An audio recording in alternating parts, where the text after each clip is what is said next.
Hallo zusammen, herzlich willkommen, boas-vindas a mais um vídeo aqui do canal Clube de Alemão. Na aula de hoje eu vou ensinar para vocês a maior palavra do alemão. Ela é gigantesca e serve como aprendizado de como lidar e entender as palavras compostas do alemão. Essa aula é bem interessante e eu espero que vocês gostem bastante. Lembre-se de já deixar a sua curtida, se inscrever no canal, ativando o sininho para não perder nada do que eu posto. Sem mais delongas, vamos começar!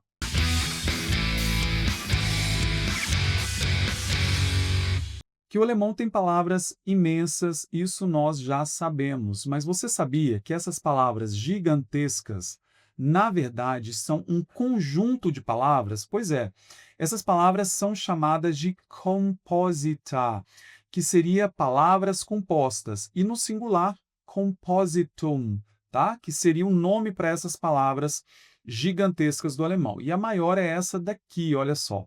Quando a gente olha assim, a gente toma até um susto. Eu tive até que colocar aqui esse traço, porque ela não cabia aqui. Olha só como ela é longa, essa palavra. Então, eu coloquei esse traço aqui justamente para poder separar em dois pedaços para que eu consiga mostrar para vocês. Quando a gente olha assim a palavra toda escrita de preto, a gente pensa que é uma coisa simplesmente impossível de ser pronunciada, né? E também a gente olha assim e vê aquele tanto de consoantes, mas na verdade essa palavra é um conjunto de várias outras palavras. E eu coloquei aqui colorido para que vocês consigam, então, cortar a palavra em palavras menores. Então aqui, por exemplo, aqui de verde é uma coisa, tudo isso daqui é uma coisa e essa palavra aqui é uma composta dentro da composta. Então, dentro de uma palavra composta, a gente pode ter várias outras. Mas, via de regra, no alemão atual, nós não utilizamos palavras gigantescas dessa maneira, tá? As palavras muito grandes do alemão normalmente são aquelas compostas de 3, no máximo 4 palavras, tá? E mesmo assim, quando a gente tem essas palavras grandes, a gente costuma colocar siglas. Então, no dia a dia, é aceitável que você escreva sigla ou então você diga a sigla. Eu vou dar um exemplo aqui, só para ficar mais claro para vocês. Olha só, administração de empresas, em alemão, é Wirtschaftslehre, tá? Isso daqui seria a administração de empresas. É o curso, né, na faculdade, se chama Betriebswirtschaftslehre. Só que no dia a dia a gente fala BWL. A gente pega as três partes aqui, aqui até estou faltando um ezinho. Então, a gente pega as três partes que compõem aqui a palavra e a gente coloca na forma de sigla. Então, ao invés de dizer Betriebswirtschaftslehre, nós falamos BWL no dia a dia. Inclusive, a gente escreve BWL também. Não tem problema não, tá? Então, no alemão, quando a palavra é muito grande, normalmente a gente cria uma sigla para ela. Mas vamos falar da palavra de hoje, que seria essa de cá. Eu vou ler para vocês, eu vou tentar ler e a gente vê como que eu me saio nessa leitura. Vamos lá. Donau-Dampfschifffahrtselektrizitäten Hauptbetriebswerkbau unter Beamtengesellschaft. Mais uma vez. Donau-Dampfschifffahrtselektrizitäten Hauptbetriebswerkbau unter Beamtengesellschaft. Acho que eu li certinho. Só que você vendo assim, você não sabe onde começa uma palavra e essa palavra termina. Eu coloquei aqui para vocês dessa maneira. E eu queria, antes de mais nada, mostrar para vocês essas letras S aqui. Inclusive aqui também, olha, nessa que eu dei exemplo aqui, olha, tem algumas letras S. Para essas letras, que podem ser no alemão E, S, N, tá? A gente chama isso de Fugenzeichen. Fugenzeichen, que na verdade são letras que facilitam a pronúncia e a leitura de palavras compostas. Então, quando você coloca essas letrinhas, pode ser o E, pode ser um S, pode ser um N, pode ser um EN também, dependendo, tá? Vai facilitar a leitura da palavra. Quando você tem, por exemplo, um T aqui e um E, você emendaria esse T com um E, né? Ficaria T, mas aqui são duas palavras diferentes, então não é razoável, não é ideal que a gente emende. Então a gente coloca esse S. Alex, existe alguma regra para poder definir qual vai ser o Fogenzeichen que eu vou colocar entre as palavras? Não, não existe uma regra. Então, nem adianta me perguntar nos comentários, eu posso criar minhas próprias palavras? Pode.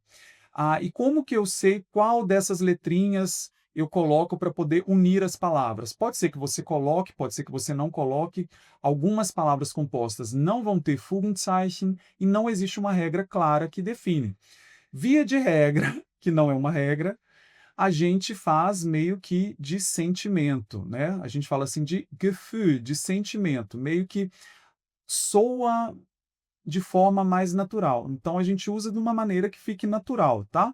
Só que quando a pessoa ela tem já uma certa, digamos assim, ela já fala em um alemão bom, ela começa a ganhar esse sentimento para a coisa. Então, ela consegue, por exemplo, emendar palavras e até colocar Fogenzeichen meio que sem necessariamente seguir uma regra, tá?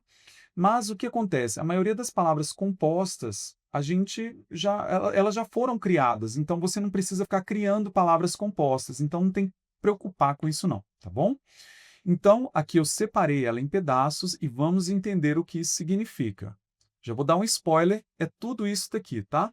Mas antes de passar para vocês a tradução geral, vamos ver as partes. Então, eu peguei tudo isso daqui, eu cortei, separei, e a gente vai aprender por partes. Vamos começar aqui com die Donau.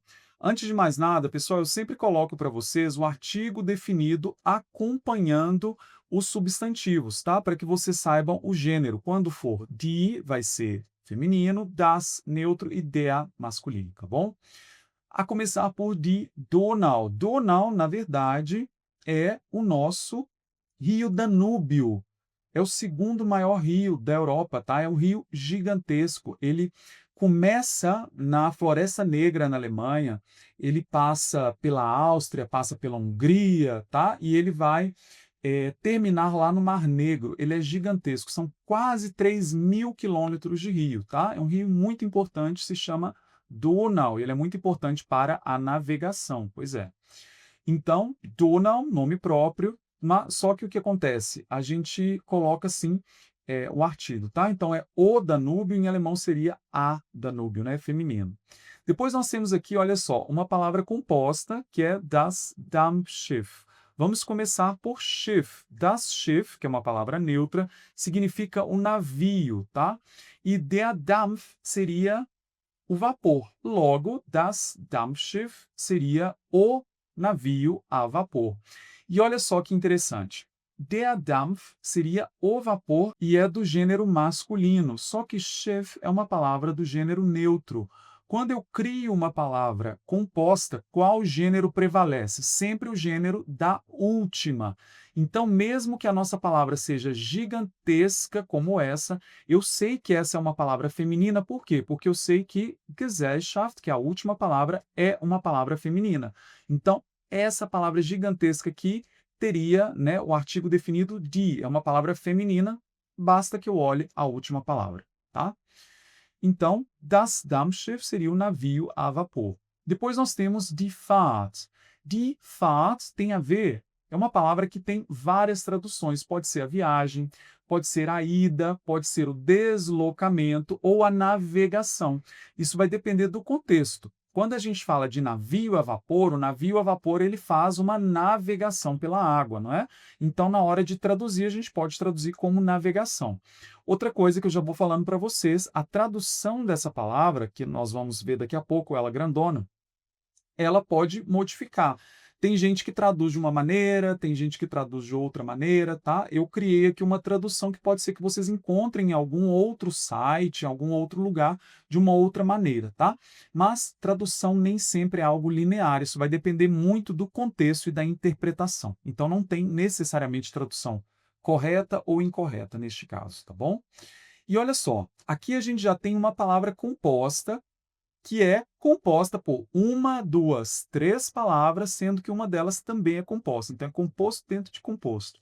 Que seria Donaudampfschifffahrt, que seria a navegação, né, de navios a vapor. Na verdade, seria de navio, tá? Só que aqui a gente não fala, no português a gente fala de navios, né, a vapor no Danúbio. Então, Donaudampfschifffahrt seria isso. Depois nós temos de Elektrizität. No caso, essa palavra aparece no plural em alemão, aqui nessa nossa grande palavra, tá? Aí o que acontece? São as eletricidades. Aí você pode me falar o seguinte: olha, eu não acho que esteja no plural. Eu acho que, na verdade, esse EN é um Fogenzeichen. Pode ser interpretado dessa maneira também. Há quem diga que está no plural e há quem diga que esse EN é um Fogenzeichen. Fica a seu critério, tá? Não existe consenso sobre isso. E para que vocês aprendam, né, o singular de Elektrizitäten, as eletricidades, é die Elektrizität, ou seja, a eletricidade. Depois nós temos aqui, olha só, das Haupt e der Betrieb, que vai criar essa palavra aqui, Hauptbetrieb. O que seria das Haupt? Quando eu falo das Haupt, tem a ver com cabeça ou principal, tá? A palavra cabeça, no sentido físico da coisa, é Kopf. Só que quando eu falo das Haupt, seria a parte superior que está acima, principal. Então, em alguns contextos, por exemplo, quando você fala quem é a cabeça por trás de alguma coisa, seria das Haupt, tá? Kopf tem a ver com a cabeça física, do corpo mesmo, ok? Mas a gente usa mais para principal, ou em alguns contextos, algo como central também. Por exemplo, estação de trem é Bahnhof. Todas as cidades têm uma Hauptbahnhof, que seria a estação de trem principal, que é a central ali de todas, tá bom? E nós temos aqui a palavra der Betrieb. Betrieb, em alemão, significa empresa, pode ser a operação, a instalação industrial, o negócio, tudo isso é Betrieb, a firma, tá? Tudo pode ser interpretado como Betrieb. Eu falei firma aqui, em alemão, empresa é die Firma, então a gente pode entender como firma também, né? Não no sentido de assinatura, né? Porque em português firma pode ser assinatura também. Eu estou falando firma no sentido de empresa, tá? Então aqui são algumas traduções possíveis, mas tem sempre a ver com alguma instalação ali, uma operação mais industrial. E quando eu falo Hauptbetrieb, na verdade eu estou falando da operação principal, ou então da empresa principal, a instalação industrial principal, tá bom? Depois tem das Werk. Das Werk é uma palavra que tem a ver com fábrica, obra, indústria, tá? A gente quase nunca usa Werk sozinho. A gente quase sempre vai usar Werk com outra palavra, fazendo uma palavra composta, que é o caso aqui de Werkbau, tá?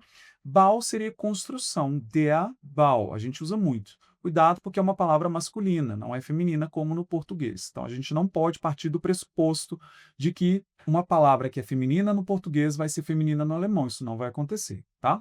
Pode ser que aconteça, mas pode ser que não aconteça. E Werkbau seria construção industrial, tá? Então, tem a ver com indústria mesmo. Então, construção industrial que a gente falaria no português.